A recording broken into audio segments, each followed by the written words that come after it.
एक तू सच्चा, तेरा ध्यान सच्चा, हे प्रभु कर कल्याण, जिस विधि होए तेरा ध्यान। दुनिया में सुंदर है दो काम, कर सेवा या कर आराम। दुनिया में दो काम सुंदर हैं, कौन से? कर सेवा या कर आराम। आराम का मतलब राम से आने की प्रार्थना। सेवा, सेवा किसको कहते हैं? जो दूसरे के लिए अगर हम शरीर से कुछ श्रम करते हैं तो उसे क्या कहते हैं? सेवा। जब दूसरे के लिए शरीर से कोई श्रम करते हैं तो सेवा। और जब दूसरे के लिए धन देते हैं किसी को तो उसको कहते हैं दान। तो सिर्फ दो ही काम दुनिया में सुंदर हैं, एक तो सेवा और दूसरा आराम। अब ये सिर्फ सेवा करोगे तो सेवा क्या है ये समझना पड़ेगा। और जो कुछ भी हम करें वो सब सेवा ही है। जो कुछ भी हम कर रहे हैं सब सेवा है। अगर सिर्फ भाव ये हो कि सब कुछ परमात्मा का है। जैसे ये शरीर है, इस शरीर में हम सभी हैं। एक दिन ये शरीर छोड़कर हम सभी को जाना है और जिस समय शरीर छोड़कर जाएंगे उस समय संसार के जितने संसाधन हैं जो आज शरीर के लिए काम आ रहे हैं वो सब छूट जाएंगे। फिर भी इस शरीर में रहते हुए हमें शरीर की भी सेवा करनी है। अब शरीर के लिए भी हम जो कुछ करें वो भी सेवा। क्यों? क्योंकि शरीर भी अपना नहीं है, शरीर भी मेरा नहीं है। शरीर भी किसका है? शरीर भी परमात्मा का ही दिया हुआ है। और इसे भी अगर परमात्मा का मान करके ही जीवन जिया जाए तो उन्नत जीवन जिया जाता है। अगर हम सोचते हैं कि मैं ही शरीर हूँ या शरीर ही मैं हूँ तो जीवन उतना उन्नत नहीं हो पाता है। फिर ध्यान सिर्फ इंद्रियों पे रहता है, इंद्रियों के सुख पे रहता है। इंद्रिय सुख के लिए लालायित रहता है। पर जब ये समझ लिया जाता है कि शरीर मैं नहीं हूँ, शरीर में मैं हूँ और ये शरीर भी मेरा नहीं है। मेरा क्यों नहीं है? क्योंकि इस पे मेरा कोई अधिकार तो है नहीं। किसी भी पराई वस्तु पे अपना अधिकार नहीं होता। तो ये शरीर भी पराया ही है, इस पे अपना कोई अधिकार नहीं है। हम इस शरीर को जिस अवस्था में चाहते हैं उस अवस्था में रोक नहीं पाते। ये शरीर ढलता जाता है, शरीर ढलती फिरती छाया ही है। और ये चूंकि प्रभु परमात्मा का ही है तो प्रभु परमात्मा ने ये जो प्रकृति की रचना की है, जो विधि विधान बनाया है, उस विधि विधान के अनुसार ही चलता रहता है।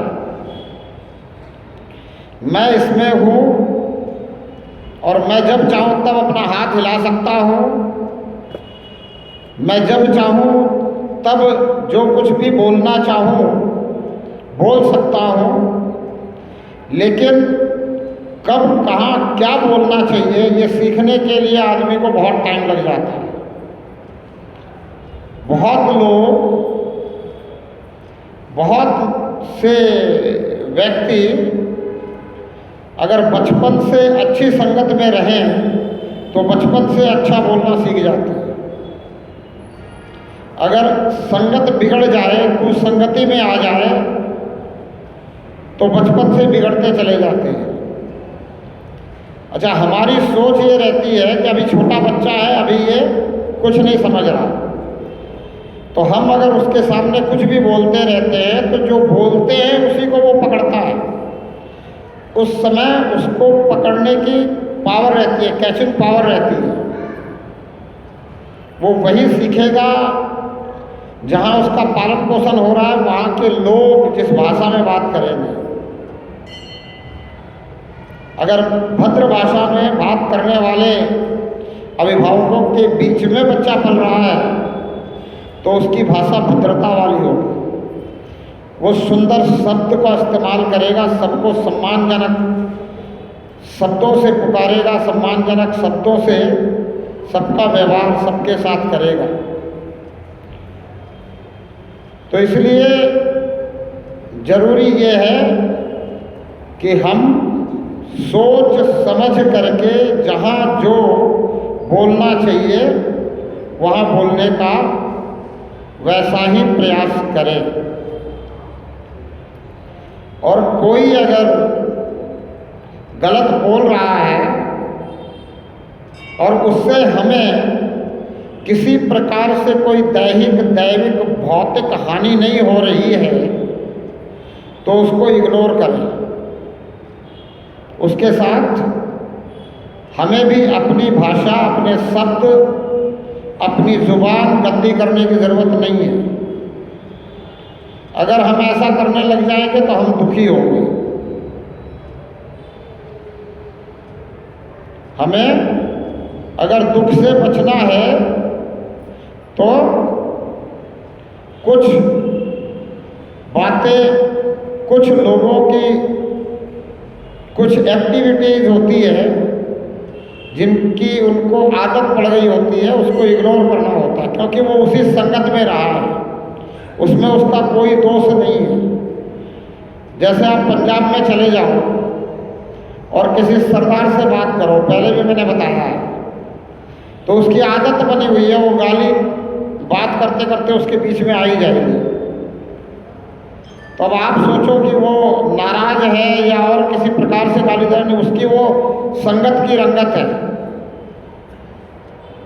कम से कम 75% पंजाब में रहने वाले पंजाबी, अब तो खैर सुधार हो रहा है धीरे धीरे, लेकिन फिर भी ऐसे ही हरियाणा में खड़ी बोली है,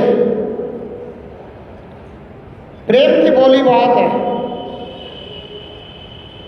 तू तेरे से बात करेंगे, लेकिन वहाँ प्रेम की भाषा है वो। जैसे हम अपने माँ से तू ही बोल के बात करते हैं, तो जब तू बोल के बात करते हैं तो प्रेम की भाषा होती है। प्रेम निरंतर बढ़ता रहता है, मित्रवत प्यार हो जाता है। जैसे हम मित्रता में किसी को आप थोड़ी कहते हैं, मित्रता में हम एक दूसरे को तू ही कहते हैं, तो वो वहाँ की भाषा है। और अगर कोई समझे कि भाई ये तो हमेशा तू करके बात करता है, तो वहाँ फिर लड़ाइयाँ हो जाएंगी। उसे समझ में नहीं आएगा कि आप उसे क्या समझाना चाह रहे हैं। इसलिए कुछ बातें हैं वो समझने की है कि हम परमात्मा को भी तू बोल के बुलाते हैं। हमारे यहाँ भारतीय ऋषि महर्षि ऋषि मुनियों ने त्वमेव माता च पिता त्वमेव त्वमेव बंधुश्च सखा त्वमेव, परमात्मा को भी तू बोल के बुलाया, आप नहीं। तो अगर हमने मान लिया कि तू प्रेम की भाषा है, तो अगर हम कहीं गए और किसी ने तू बोल के बुलाया तो हमें ध्यान में आ जाएगा कि भाई प्रेम करने वाला है, फिर हमें उससे नाराजगी नहीं रहेगी, फिर हमें उससे किसी प्रकार की कोई दिक्कत नहीं रहेगी। और जब कोई आप कह के बुला रहा है तो कोई बात ही नहीं। शब्दों का, भाषा का भी अंतर होता है। अब अंग्रेजी भाषा में रिस्पेक्ट दे के बुलाएगा तो भी यू कहेगा, और अनरिस्पेक्ट दे के बुलाएगा तो भी यू कहेगा। तो कोई भाषा विशेष का ज़्यादा फर्क नहीं है। बात थी सेवा की कि इस शरीर की भी अगर हम कुछ कर रहे हैं, इस शरीर के लिए भी अगर हम कुछ कर रहे हैं तो सब सेवा है। इस शरीर को भोजन देना, इस शरीर को जल देना, इस शरीर को स्नान करवाना, इस शरीर के लिए कुछ भी करना सब सेवा है। क्यों? क्योंकि ये शरीर मेरा नहीं है। और ये मैं मेरा संत कहते हैं छोड़ दो। मैं मेरा छूट गया तो फिर आनंद ही आनंद होता है। दुख किसमें होता है? मैं बोला ये चीज़ मेरी है, फिर कोई ले गया तो दुख। अब बोला मेरी चीज़ नहीं है, ले गया तो दुख होगा क्या? अब हम ट्रेन में बैठे हुए हैं, सफ़र में चल रहे हैं, मेरे पास मेरा थैला है, उसके पास उसका थैला है, सब दूसरे दूसरे के थैले हैं।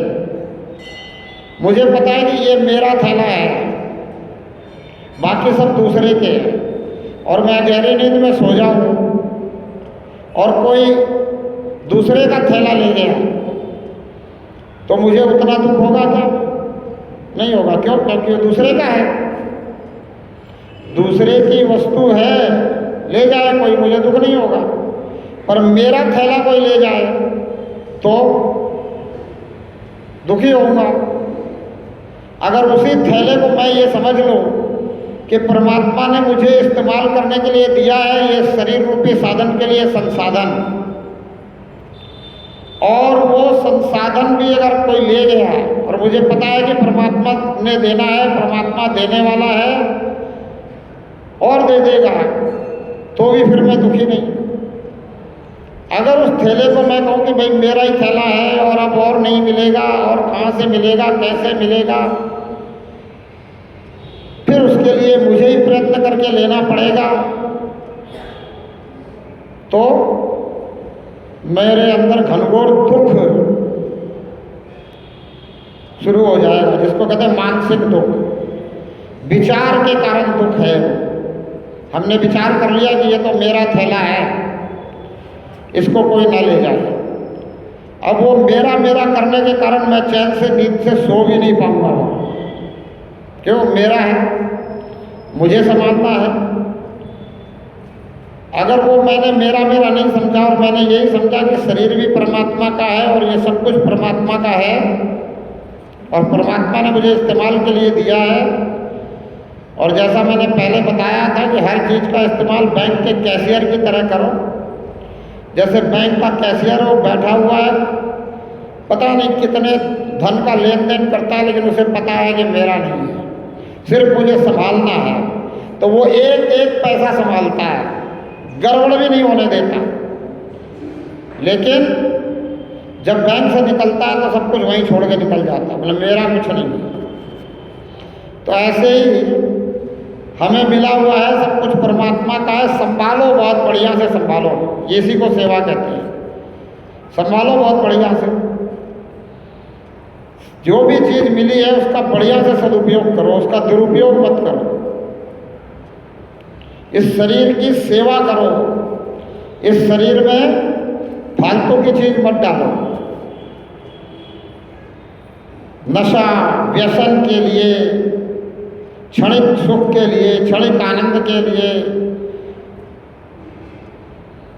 गलत विचारधारा वाले लोगों के साथ मिल करके, गलत व्यवहार करके वस्तुओं का अपने इस शरीर को जो परमात्मा ने दिया है, वाकई में परमात्मा का है, खराब मत करो। अगर इसको खराब कर दोगे तो क्या होगा? ये शरीर परमात्मा ने हमें ऐसा दिया है, संत कहते किराए का मकान है। अब किराए का मकान है, कहीं से थोड़ा सा टूट फूट जाए, कुछ गड़बड़ हो जाए तो उस तरफ से हटके इस तरफ रह लोगे। लेकिन ये मकान ऐसा है कि इस तरफ से उस तरफ नहीं हो सकते, किसी भी तरफ खराबी आ जाए दिक्कत तो हमें ही होगी, दुख का आभास तो हमें ही होगा। इसलिए साधु संत महात्मा योगी इसको बहुत संभालते हैं। इसके लिए योग करते हैं, प्राणायाम करते हैं, व्यायाम करते हैं, खान पान हर तरह से जो है संभल करके करते हैं।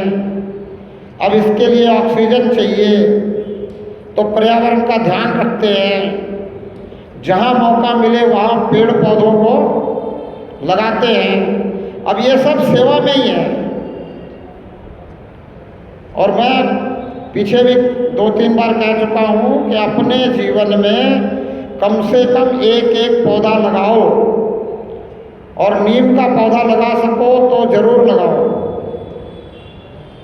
नीम का पौधा जो है एंटीबैक्टीरियल भी है, 80% ऑक्सीजन देता है, कार्बन डाइऑक्साइड भी सोखता है, आयुर्वेदिक भी है, नीम के दांतों के लिए अच्छी है। करे कोई, पहले हमारे पूर्वजों के दांत बड़े अच्छे रहते थे। एक दिन और मैंने बताया था कि दांत आते लेट थे, लेकिन जब तक ये शरीर सब नहीं बन जाता तब तक दांत रहते थे। अब जब से हमने और चीज़ों का इस्तेमाल करना शुरू किया, नीम की दातन छोड़ दी, तो दांत आते भी सबसे लेट है और जाते भी सबसे पहले हैं। तो सेवा सबसे पहले शरीर की अगर कोई करे, अपने जिसमें रह रहे हैं, तो इस स्वस्थ तन रहने से मन भी स्वस्थ रहता है। मन स्वस्थ रहने से स्वस्थ विचारों को आने में जो है मदद मिलती है, और जब स्वस्थ विचार आते हैं तो फिर दूसरों के भी शरीर की सेवा होती है। हम दूसरों की सेवा करें तो दूसरी भी आत्मा है शरीर में, उस आत्मा की तो हम सेवा कर नहीं सकते। आत्मा को सेवा की जरूरत नहीं है, आत्मा तो अजर अमर अविनाशी सत्ता है। इस आत्मा के चले जाने पे ही हमने कहा कि भाई वो तो गए, अब रह गया उनका शरीर। और ये बात सिर्फ हम ही नहीं कहते हैं, विज्ञान भी कहता है। अगर कोई भर्ती है हॉस्पिटल में और वहाँ उसकी सांसें थम गई, उसकी सांसें बंद हो गई, तो क्या कहते हैं? बोला भाई उठाओ बॉडी। अब जिसकी बॉडी है वो कहाँ गया? बोला उसका पता नहीं वो कहाँ गया। तो इसका मतलब कि पूरी तरह से ये बात सही है कि मैं बॉडी नहीं हूं। I am not a body. Body में मैं हूं। मेरे जाते ही दुनिया के अच्छे से अच्छे ज्ञानी विज्ञानी, दुनिया को अच्छी तरह से समझने वाले, हर तत्व को समझने वाले, सब एक ही बात कहते हैं कि उठाओ इस शव को, उठाओ इस लाश को, टेक द बॉडी आउट। तब इस बॉडी को बाहर ले जाओ। और जब तक उसमें सांसें हैं तब तक क्या कहेंगे? उसके नाम से कहेंगे। बोलो भाई राम सिंह को आप बाहर ले जाओ, राम सिंह चल तो नहीं सकता, आपको उठा के ले जाना पड़ेगा राम सिंह को बाहर। अब राम सिंह की कोई गारंटी तो है नहीं। अब राम सिंह को ठीक तो कर नहीं सकते, ठीक तो हो नहीं सकता। अब राम सिंह को आप घर ले जाओ। जितने राम सिंह जब तक इस शरीर में है, जब तक सांसें चल रही है, तब तक आप जितनी सेवा कर सकते हो उतनी सेवा। जब तक सांसें चल रही है तब तक आप इस बॉडी में हो, तब तक आप नाम से जाने जाते हैं। हालांकि हमारे इस धरा पे हमारा नाम शरीर को देखकर रखा जाता है। नर के शरीर का नर के अनुसार नाम, नारी के शरीर का नारी के अनुसार नाम। पर जब शरीर सब बन जाता है फिर नाम नहीं। फिर ऐसा नहीं कहते कि राम सिंह को उठाओ, नहीं नहीं, फिर तो कहते हैं राम सिंह की लाश को जल्दी से दफनाओ, जलाओ, जो कुछ करना है करो। अब राम सिंह नहीं रहा। अब राम सिंह नाम तो शरीर का रखा और शरीर वहीं पड़ा है, फिर भी अब राम सिंह नहीं रहा। राम सिंह किसका नाम? चेतनता का। मैं एक चेतन सत्ता हूं। इस चेतन सत्ता को जिस शब्द से हम जानते हैं, जिस शब्द से इंगित करते हैं, शब्द को कहते हैं आत्मा, तो फिर मैं कह सकता हूं कि मैं आत्मा हूं। और जब मैं आत्मा हूं तो मुझे आत्मा को सेवा करनी है। इसीलिए जब कोई अच्छी सेवा करने वाला मिल जाता है तो कहते हैं कि ये तो आत्मा से सेवा कर रहा है। आत्मा से सेवा कर रहा है मतलब वो पूरी तरह से निष्ठा से सेवा में लगा हुआ है। धक्का के कारण सेवा में नहीं लगा हुआ कि माता पिता ने भेज दिया कि जाओ बेटा वहाँ सेवा करो इसलिए आ गए, इसलिए सेवा करनी है, तो किसी ने जितना कह दिया उतना कर लिया। नहीं नहीं, वो सेवा में लगा हुआ है। अगर श्रद्धा भाव से, प्रेम भाव से किसी की भी सेवा कर रहा है तो फिर उसको कहते हैं बिल्कुल आत्मा से सेवा करना। फिर अब क्या होता है, शरीर को देखते हैं, आत्मा को तो हम देख नहीं सकते। हम किसी को कहें कि भाई तेरी फोटो लेनी है तो शरीर की फोटो लेते हैं, आत्मा की फोटो तो ले नहीं सकते। तो हम क्या कहते हैं, बोला इसकी आत्मा बहुत शुद्ध है, जबकि आत्मा सबकी शुद्ध है, लेकिन हमें उसके व्यवहार दिखते हैं, इसलिए हम उसके व्यवहार के अनुसार कह देते हैं कि इसकी आत्मा बहुत शुद्ध है। और व्यवहार आत्मा का विषय नहीं है, व्यवहार बुद्धि का विषय है, विवेक का विषय है। व्यवहार कौन किससे कैसा कर रहा है वो उसके सिखलाई पे है। अगर कोई अपने माता पिता की बढ़िया सेवा कर रहा है और उसका पुत्र देख रहा है, उसकी संतानें देख रही हैं, तो वो भी अपने माता पिता की सेवा करेंगी। और अगर कोई अपने माता पिता की सेवा नहीं कर रहा है तो वो देख रहा है ना संतान, वो फिर उसकी भी सेवा नहीं करेगी। और माता पिता तो आपको हर जन्म में मिल जाएंगे, जब भी जन्म लोगे माता पिता तो मिल जाएंगे। और हो सकता है कि हर जन्म में आप माता पिता की सेवा कर पाओ, हर जन्म में आप भक्ति कर पाओ। पहले कहते थे कि पशु भक्ति नहीं करता, लेकिन अब तो पता चल गया कि भाई पशु भी भक्ति करता है, वो भी परमात्मा को याद करता है, ध्यान करता है, पर वो आपके देखा देखी करता है। अगर आपके संसर्ग में आ जाए, आपके सानिध्य में आ जाए, आप जैसा करते हो वैसा करने लग जाता है। एक आधे मंदिरों में जाओ, वहाँ अगर कुत्ते पाल रखे हों तो जब वहाँ के पुजारी शंख बजाते हैं तो कुत्ते भी मुंह ऊपर करके और आवाज़ देने लगते हैं और बिल्कुल शंख के जैसे आवाज़ निकालने की कोशिश करते हैं। वो आपको देखता है कि आप कर रहे हो तो वो भी करने लग जाता है। अब आपको ही क्यों कहा गया है कि आप इस जन्म में परमात्मा को पहचान सकते हो, वो नहीं पहचान सकते? क्यों? क्योंकि आपको समझाने वाले हैं, उनको समझाने वाले नहीं हैं। आप अगर समझ जाओ बात को, आप अगर बात को समझ करके परमात्मा से परमात्मा को पहचानने के लिए प्रेम करने लग जाओ तो परमात्मा की पहचान आपको हो जाएगी। अगर आप परमात्मा से परमात्मा को मांगो तो परमात्मा आपको यानी आत्मा को, मुझको वो दृष्टि प्रदान कर देगा जिस दृष्टि से परमात्मा की पहचान हो जाए। लेकिन कब? जब मेरी वृत्ति ये बन जाए कि मैं कौन हूँ ये पूरी तरह से समझ जाऊं और मैं आया कहाँ से ये पूरी तरह से संतों की बात मान लूँ कि मैं परमात्मा से ही आया हूँ, मैं आत्मा हूँ, मैं परमात्मा का अंश हूँ, और मेरे साथ कोई ऐसा अनुभव हो जाए, इसकी कृपा का अनुभव हो जाए और वास्तविकता में मुझे विश्वास हो जाए कि परमात्मा है,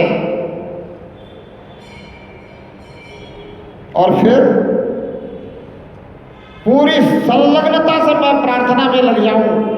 मैं अपने जीवन का प्रथम काम प्रार्थना करना बना लूं और प्रार्थना करते हुए दुनिया के सब काम करूं, तो ही ऐसा संभव है। अगर दुनिया के काम को करते हुए प्रार्थना करूं तो संभव नहीं है, क्योंकि दुनिया के काम करने में आप प्रार्थना से वंचित हो सकते हो, प्रार्थना छूट सकती है, फिर याद आए कि फिर प्रार्थना करने लग जाओगे। लेकिन जब प्रार्थना को पहला काम बना दोगे तो प्रार्थना नहीं छूटेगी, दुनिया के काम छूट सकते हैं, याद आएंगे तो फिर हो सकते हैं। क्यों? क्योंकि दुनिया के काम ज़्यादा जरूरी नहीं है। सबसे ज़्यादा जरूरी कार्य है प्रार्थना, परमात्मा का कृपा पात्र बनना, और ऐसा कृपा पात्र बनना कि परमात्मा ऐसी दृष्टि प्रदान कर दे, अंदर की दृष्टि खोल दे, ज्ञान चक्षु खोल दे, जिससे ये दिखने लग जाए।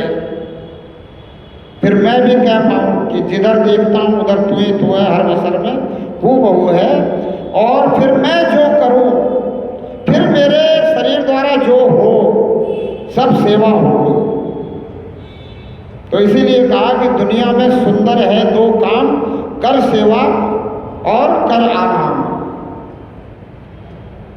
अब आराम करने के लिए प्रार्थना करना है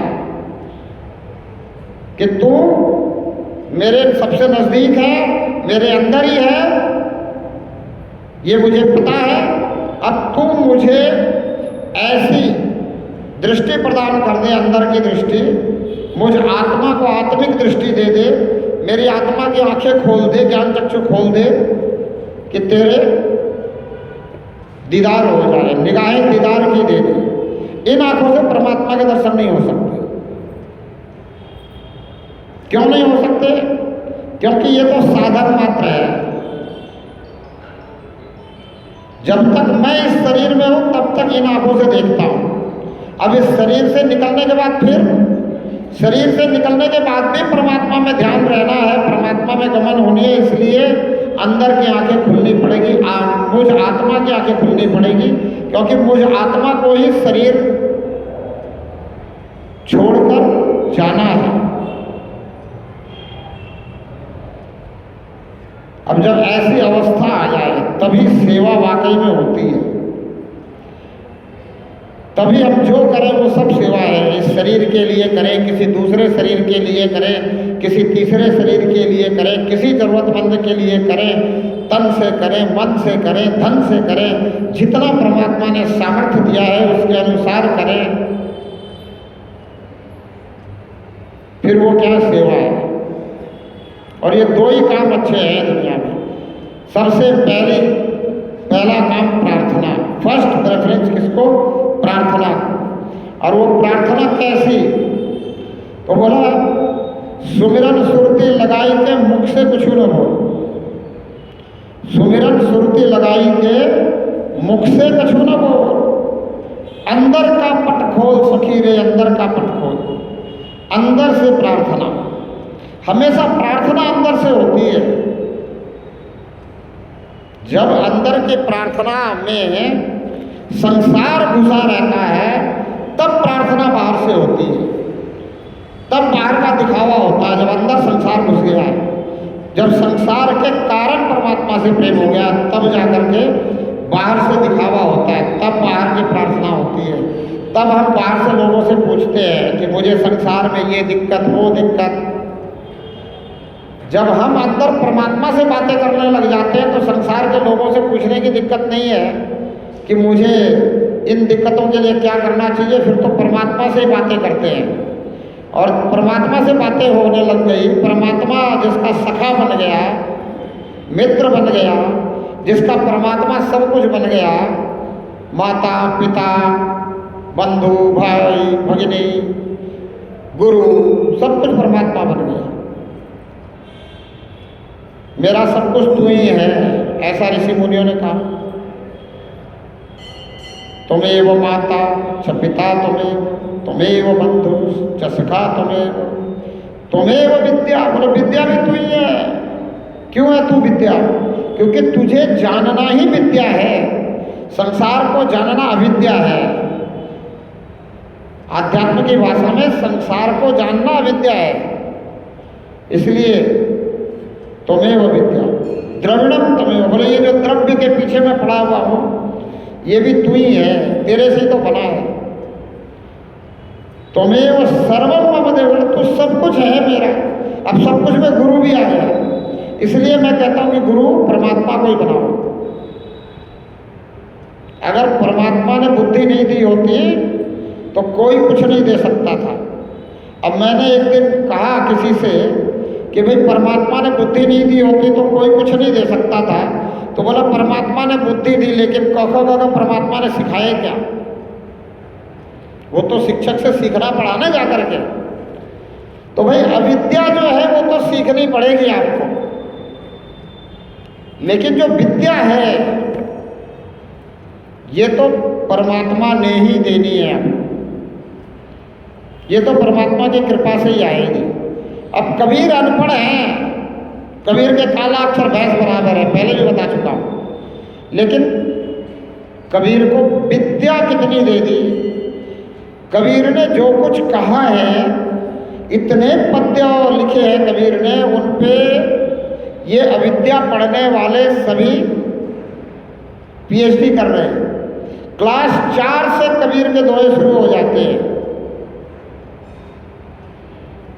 बहुत अच्छी बात व्यावहारिकता के लिए, सामाजिकता के लिए, भक्ति के लिए, परमात्मा के लिए सब बातें कही है कबीर ने। कोई भी एंगल इस जीवन का छोड़ा नहीं कबीर ने। लेकिन है क्या? बोला काला अक्षर भैंस बराबर, अनपढ़ है।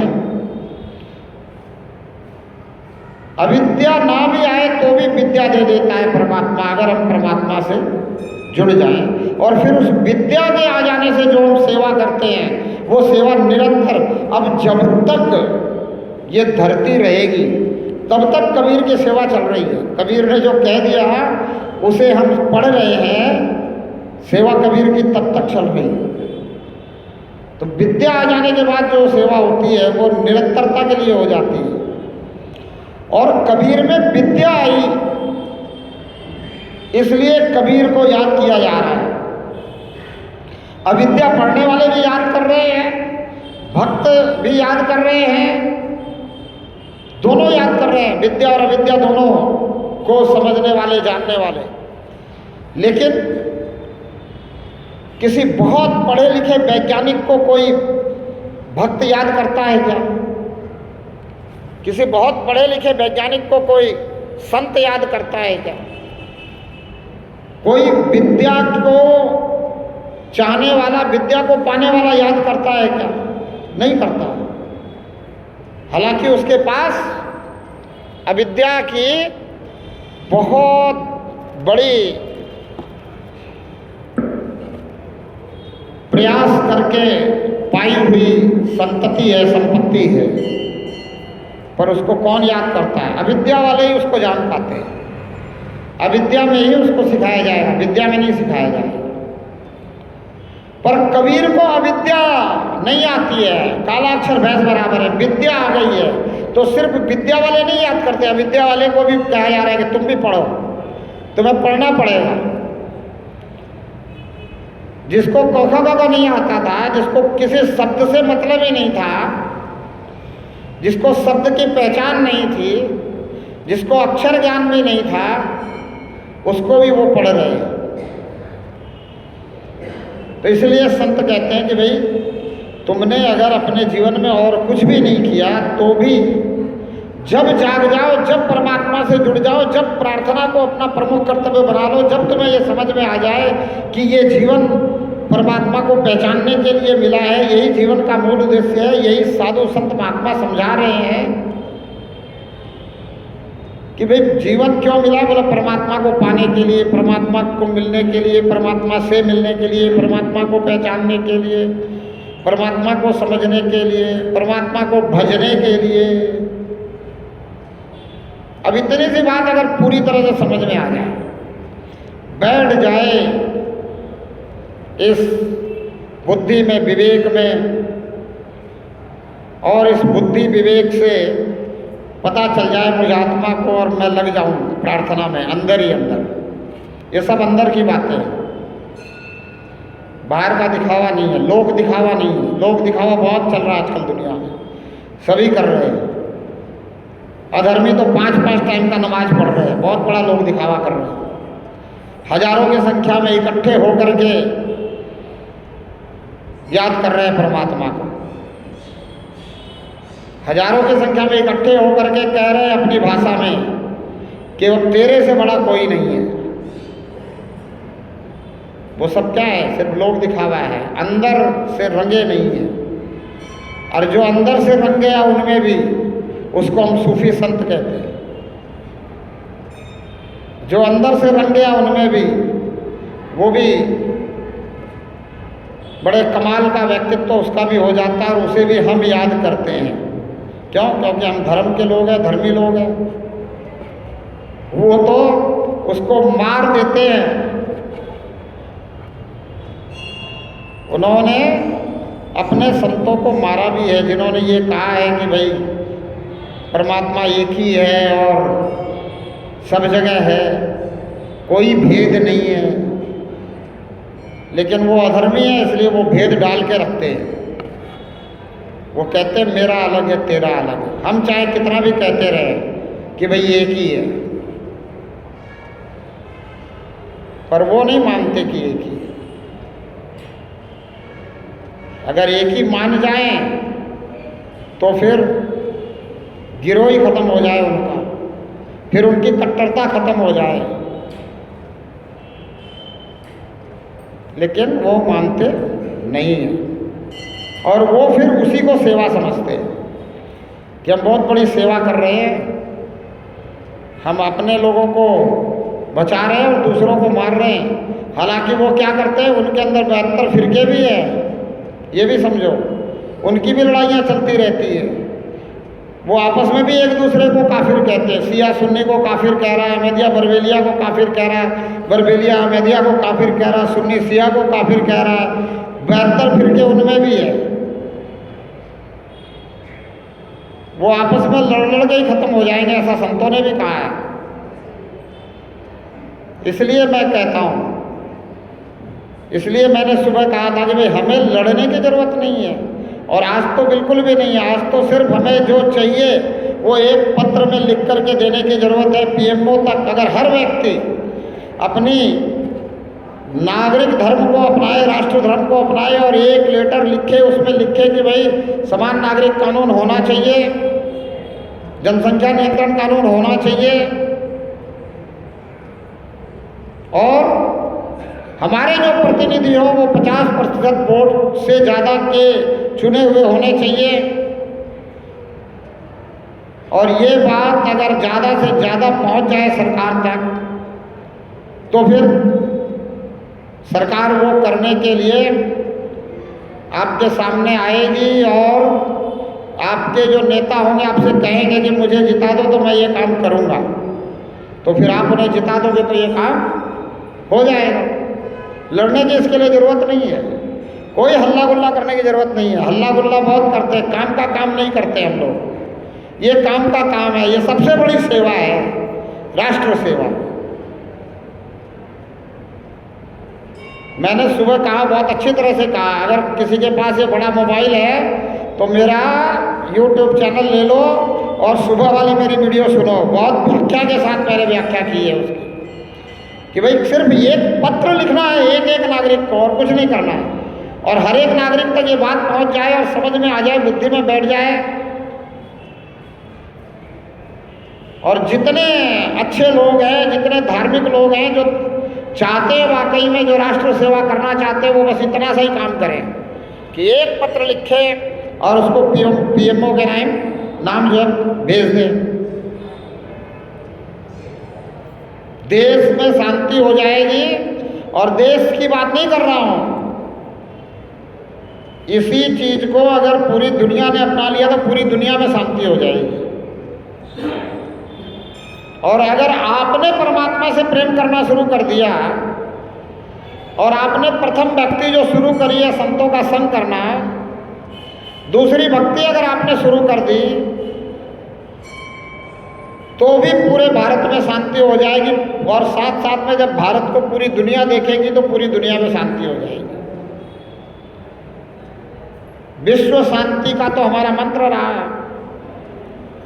अब कल जो है ना, एक मुझे पूछा कि सर्वे भवन्तु सुखिनः सर्वे सन्तु निरामया सर्वे भद्राणि पश्यन्तु मा कश्चित् दुःखभाग् भवेत्। इसका क्या मतलब है? इसका इतना सा ही मतलब है बस कि अगर आप सिर्फ कहते रहे कि सर्वे भवन्तु सुखिनः सर्वे सन्तु निरामया तो नहीं होगा, लेकिन आपने अगर दूसरी भक्ति शुरू कर दी तो सब सुखी हो जाएंगे, अपने आप ही हो जाएंगे। बोलने से नहीं होंगे सब, आपके देखा देखी सब सुखी हो जाएंगे, सब यही कर्म शुरू कर देंगे, सब अपने अपने घर पे, अपने अपने परिवार पे, अपने अपने दोस्तों में, मित्रों में दूसरी भक्ति करने लग जाएंगे, सब विद्या का प्रचार करने लग जाएंगे, सब ज्ञान की चर्चा करने लग जाएंगे, सब प्रभु की चर्चा करने लग जाएंगे,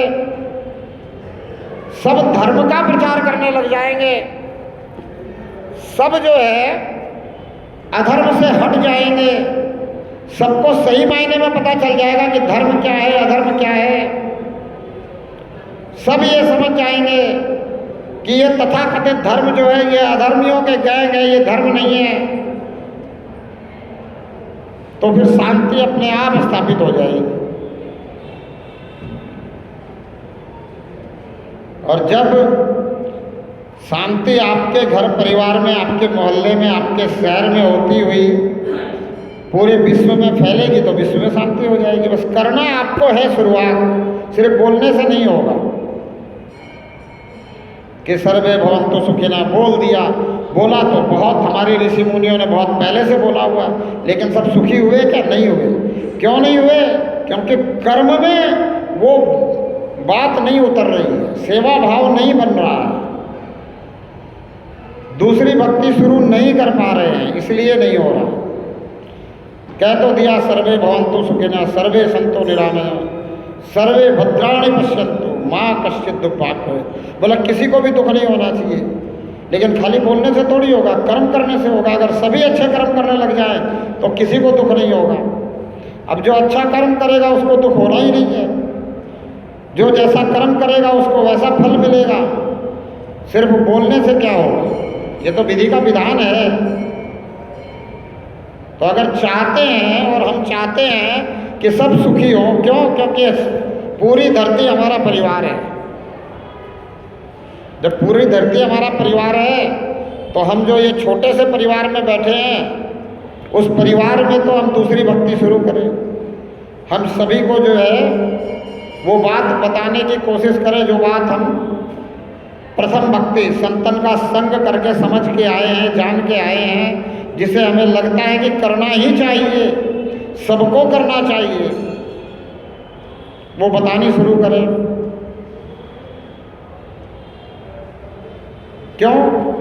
क्योंकि करना यही तो है कि कर सेवा या कर आराम। दुनिया में आए हैं तो दो ही काम सुंदर है,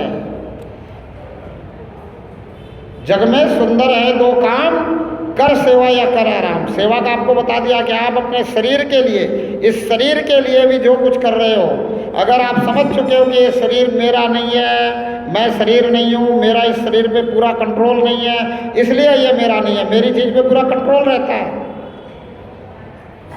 अब दुनिया के किसी भी चीज़ पे मेरा कंट्रोल नहीं है, कब क्या चीज़ मुझसे छूट जाए, कब क्या चीज़ मुझे मिल जाए, कौन कैसे मेरा बन जाए, कौन कब मेरा दुश्मन बन जाए, बैरी बन जाए, किसी चीज़ पे कहीं कोई कंट्रोल नहीं है। तो हर चीज़ पराई है। तो जो भी कुछ जिसके लिए भी कर रहे हो, चाहे वो अपने शरीर को ही खिला पिला रहे हो, नहला रहे हो, सब कुछ सेवा है। इस बात को समझना पड़ेगा। ध्यान में ये बात बैठ जाए। सारा खेल किसका है? ध्यान का है। बोला ध्यान बिना नहीं होता ज्ञान, और ज्ञान बिना नहीं टिकता ध्यान। अब ध्यान नहीं है परमात्मा की तरफ, तो परमात्मा कृपा करके वो दृष्टि देगा ही नहीं, पहचान नहीं होगी तो ज्ञान नहीं हुआ। परमात्मा को पहचानना ही ज्ञान है। और अगर ज्ञान नहीं हुआ, परमात्मा की पहचान नहीं हुई, तो फिर ध्यान नहीं रहेगा परमात्मा में, ध्यान नहीं टिकेगा, ध्यान हमेशा छूटेगा, टूटेगा, भूल जाओगे, फिर याद आएगा। और प्रेम है परमात्मा से और पहचान हो गई, तो फिर अब पहचान भी हो गई और हर समय हमारे साथ ही है, अलग नहीं है, कहीं दूर नहीं है। अगर हम कहीं दूर समझ रहे हैं तो हमारे समझने में फर्क है। तो कहा संतों ने कि समझ समझ की देर है और ना समझे तो दूर है। समझ गया तो ना देर है ना दूर है, हाजिर हजूर है, अंदर ही बैठा है। और किसके अंदर? तो बोलो तेरे अंदर ही बैठा है। तेरा साईं तूझ में, जाग सके तो जाग।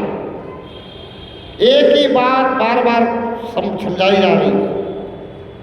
इस एक ही बात को जिसने समझ लिया, बस उसकी बात बन गई। दूसरी कोई बात और जरूरत ही नहीं है। बस इस एक बात को समझ गए कि हर घट मेरा साइया सुनी सेज न कोई, बलिहारी उस घट की जिस घट प्रकट होई। एक ही बात समझ गए कि जैसे कस्तूरी कुंडल बसे मृग ढूंढे बनमाही, वैसे घटी घटी राम है दुनिया समझत नहीं। एक ही बात को समझना है कि है नियरे सूझत नहीं, दृग दृग ऐसो जिंद, कहे तुलसी इस संसार को हुआ मोतिया बिंद। एक ही बात को समझना है कि मेरे पास ही है, फिर सारा भटकाव रुक जाएगा। महाराष्ट्र में संत कहते देव आहे तुझा पासी, तू का जातो काशी। देव आहे तुझा पासी, तू जागा चुकलासी। बोला परमात्मा तेरे अंदर ही है, तेरे नजदीक ही है, तेरे पास में ही है। तू परमात्मा को दूसरी जगह समझ रहा है, तेरे समझ में फर्क है। और तुझे समझाने वाले इतने साधु संत महात्मा बैठे हैं और तू समझ सकता है, क्योंकि तू पशु नहीं है। इसलिए ही इस योनि को उत्तम योनि कहा गया है। पशु को कोई समझाने वाला नहीं है और पशु भी समझ जाता है हमें देख देख करके। वो मैंने आपको बताया, बहुत सारे ऐसे हैं जिनको आप पाल लो, पोस लो, आप जैसे जैसे एक्टिविटी करते हो आपको देख करके वो भी करने लग जाते हैं। अगर कोई ये कहता है, मैंने पहले भी बताया है कि अगर ये कोई कहता है कि भी पशु योनि तो भोग योनि है, तो मुझे तो नहीं लगता, क्योंकि पशु भी प्रेम कर रहा है, पशु के भी समझ में आ रहा है कि ये रोटी मैंने चुराई हुई है, इस रोटी को दूर जाके खाना पड़ेगा। अब कुत्ता आपके घर से रोटी लेके भागता है तो दूर जाके खाता है, जब आप रोटी देते हो तो वहीं खाता है। देखो सामने सब कुछ दिखाई दे रहा है, अगर देख करके भी नहीं समझ रहे, नहीं अनुभव में आ रहा, किसी ने कुछ भी कह दिया और मान रहे हो, तो फिर गड़बड़ है। किसी ने कुछ भी कह दिया मानो मत, उस पर थोड़ा सा रिसर्च करो, उस पर चिंतन करो, मनन करो, सोचो, विचारो। और फिर ये भी कह दिया कि ज्ञान एक नरन में, ज्ञान बिना नर पशु समान। इसका मतलब यही है कि भाई पशु और मनुष्य एक ही समान है। पशु योनि भी कर्म योनि और भोग योनि दोनों है, मनुष्य योनि भी कर्म योनि और भोग योनि दोनों है। पीछे के प्रारब्ध भोगने पड़ेंगे, आगे कर्म करना है, और जो जैसा कर्म करेगा वैसा फल पाएगा। और जिसने प्रार्थना को ही अपना कर्म बना लिया और परमात्मा से प्रार्थना कर ली कि भाई जो तू चाहे वो करवा, और स्वयं को कर्ता नहीं माना, तो गीता में श्री कृष्ण कहते हैं कि जो अकर्तापन के भाव में आ जाता है उसको कोई कर्म फल भोगना नहीं पड़ता। जो परमात्मा से कह रहा है कि तू जो चाहे वो करवा ले इस शरीर रूपी साधन से, क्योंकि शरीर तूने दिया है, तूने जिस कारण से ये शरीर दिया है वो कारण तू ही पूरा करवा ले। तू तो जानता है ना कि इस शरीर से क्या करवाना है तुझे। मैं तो नहीं जानता कि मुझे क्या करना है, मुझे तो जो दुनिया बता रही है मैं वो कर रहा हूं, पर तू जानता है कि होना क्या चाहिए। तो तू जो चाहे वो करवा ले, जैसा चाहे वैसा करवा ले, जब चाहे तब करवा ले, जल्दी भी कोई नहीं है। क्या जल्दी है? कोई जल्दी नहीं है, जब चाहे तब करवा ले। पर कृपा सिर्फ इतनी सी कर कि दृष्टि ऐसी दे दे कि होते हुए को देख करके कोई चिंता फिक्र ना करूं, कोई किंतु परंतु ना करूं, लेकिन अगर मगर कुछ ना करूं। अब पूरी तरह से विश्वास कर लूं कि तू करवा रहा है और हो रहा है, और जब तू करवाने लगता है तो सर्वश्रेष्ठ होता है। इस एक ही बात को बार बार कहने का सिर्फ मतलब इतना ही है कि जिसने कई बार सुन लिया उसके रिवीजन हो जाए, और जो पहली बार आया है उस तक ये बात पहुंच जाए। करत करत अभ्यास के जड़वती होए सुजान। बोला बार बार सुनते रहने से, एक अच्छा श्रोता का ये लक्षण है कि वो बार बार सुनते रहने से अगर समझ में आ जाए तो भी अपने आप को बहुत धन्य मानता है। और ये बात ऐसी है कि बार बार सुनने के बाद भी समझ आना बहुत मुश्किल है, इस पे चलना बहुत मुश्किल है। इसीलिए संत कहते हैं कि सत्य पे चलना तलवार की धार के बराबर है। और यही सत्य है कि जो करे सो हरि करे, जो किया सो हरि किया, और हुआ कबीर कबीर। ना किया ना कर सका, ना कर सके शरीर। कबीर जैसे संत यही बात कहते हैं कि अगर परमात्मा के समर्पित हो जाओ तो फिर तुम्हारी जो है ना मान बड़ाई, मान सम्मान, तुम्हारा यश कीर्ति सब हो जाएगा। तुम चाहे पढ़े लिखे हो या नहीं हो, तुम चाहे अनपढ़ हो, तुम्हारे लिए काला अक्षर भैंस बराबर है। चाहे तुम्हें अविद्या आती है या नहीं आती है, अगर तुम्हें विद्या आ गई तो फिर जो परमात्मा करवाने लग जाएगा, तो जैसे आज कबीर कबीर हो रहा वैसे ही तुम्हारी भी होने लग जाएगी। और बोला कबीर कबीर इसलिए हो रहा है क्योंकि परमात्मा करवा रहा है। जो किया सो हरि किया, ना मैं कर सकूं ना करे शरीर। बोला ना तो मैं कर सकता था और मैं ये शरीर कर सकता था, ये तो परमात्मा की कृपा हो गई, हो गया। तो हम क्यों नहीं परमात्मा की कृपा प्राप्त करें? हम क्यों नहीं परमात्मा के ऊपर अपने आप को छोड़ दें? और आज कोई नई बात थोड़ी बता रहा हूं, तमाम भजन यही कह रहे हैं, तमाम भजन सब कह रहे हैं। बहुत सारे भजन बने हुए हैं। बोला जिसने ये सृष्टि रचाई है वही ये सृष्टि चला रहा है। जिसने ये सृष्टि रचाई है, अगर यही ये सृष्टि चला रहा है तो फिर हम इसकी सृष्टि तो है, हमें भी चलाएगा, लेकिन हम इसके अधीन तो हो जाएं, हम शरणागत तो हो जाएं, हम समर्पित तो हो जाएं, हम दास्ता स्वीकार तो करें, हम अपने आप को इसके समर्पित तो करें। नहीं, हम तो मन के पीछे लगे हुए हैं। हमने तो शरीर को ही मान लिया है कि मैं ही शरीर हूँ। हम तो इंद्रियों के पीछे भाग रहे हैं। अब मन जो है फिर इंद्रियों के पीछे लेके भागता है। बोला चल 5 कर्मयोनियाँ मिली हुई है, इनसे कर्म कर, और 5 ज्ञानेंद्रियाँ मिली हुई है, इनसे भोग कर।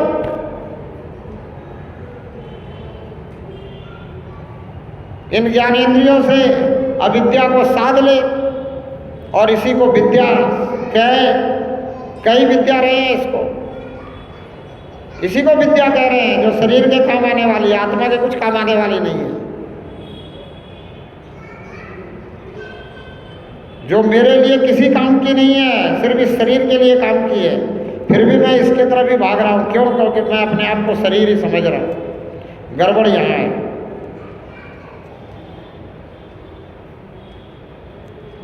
और फिर जो प्रार्थना ऋषि मुनियों ने समझाई कि सर्वे भवन्तु सुखिनः सर्वे सन्तु निरामया सर्वे भद्राणि पश्यन्तु मा कश्चित् दुःखभाग् भवेत्, इसको रट रहा हूँ, रटने से कुछ नहीं होगा, समझना पड़ेगा कि सब सुखी होंगे कैसे। जैसे हमारे ऋषि मुनि चलते थे वैसे, छोड़ दिया सब भार तुम्हारे हाथों में, अब हार तुम्हारे हाथों में और जीत तुम्हारे हाथों में, तब बात बनेगी।